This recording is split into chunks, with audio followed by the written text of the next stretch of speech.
Stefan, what about from a fiscal and monetary policy perspective in the United States? If we do see, as you say, some kind of stimulus measure being taken in 2020, what does that look like for the Fed? They don't really have that much ammunition to pull the trigger on stimulus here. And President Trump has already announced major tax cuts and his flagged a potential infrastructure bill as well. So what could the US do to stimulate growth at this point? Well, I think you're absolutely right. So, I mean, more cuts or more rapid interest rate cuts from the Federal Reserve will, by definition, reduce their ammunition available to sort of further mitigate a slowdown. But really, I think at this stage, we need not to sort of panic over this. Yes, it's true the yield curve has inverted. Normally, that gives you around about a year before a recession actually hits.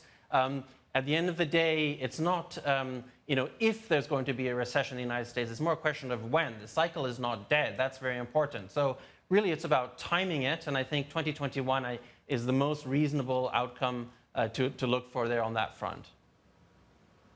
So investors are looking at this inversion of the UST. They also see the sell-off on long yields as well, and that's been ringing alarm bells. What does it mean for equities? Do you think we've hit a cyclical peak in equities, or is there still some kind of allocation to be made to take advantage of this? Because there are others who say that perhaps this move out of equities and this move into bonds has been overdone.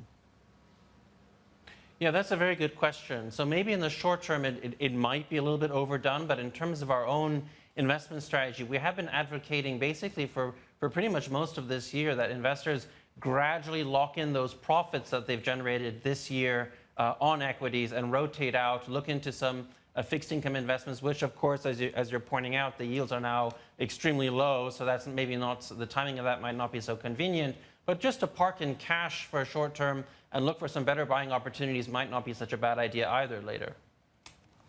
But won't all this stimulus be positive again for markets going forward? I mean, you just need to look at the China markets today, off to the races.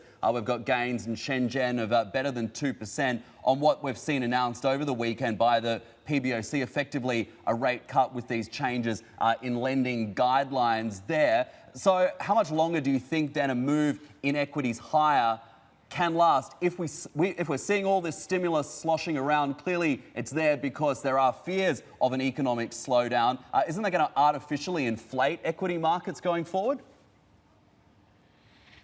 So I think we have to sort of separate, symptom and cause. The underlying cause of where we are today is still that we have this unresolved U.S.-China trade dispute, which is causing, negative contagion around the region. I mean, yes, it's true on the surface. It looks like there's been some trade divergence, so some countries like Vietnam might be picking up some market share from China. But really, for the region as a whole, our big problem is that the U.S.-China trade dispute is unresolved, and that's causing a slowdown in capex and a number of other issues. So that has to be addressed.